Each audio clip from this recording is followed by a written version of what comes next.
اكتر حاجه بحبها، ان احس ان اللي قدامي استفاد حاجه مني. ابدا بنجاح، استثمر في نفسك ان انت تكون شاطر. موضوع البيتس ده تحديدا، في حدث موضوع البيتس ده تحديدا هو اللي كان فارق قوي ان انا اشتغل بيه. لو بحر العلم مش هيسحب منه يعني.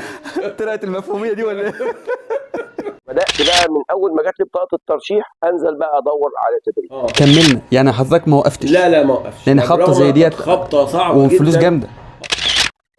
بسم الله الرحمن الرحيم.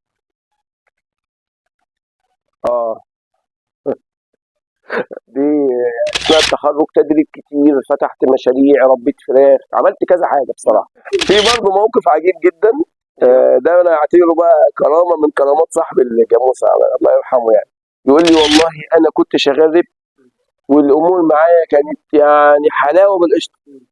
تمام. الدكتور محمود رمضان ازاي ابقى متطور ومواكب المجال وخاصه في الدواجن؟ انا استاذن دكتور محمود. في مشروع لو قل عن حجم معين يفشل، وفي مشروع لو زاد عن حجم معين يفشل. ربنا يعينكم ويوفقكم، واعلموا دايما ان لكل مجتهد نصيب.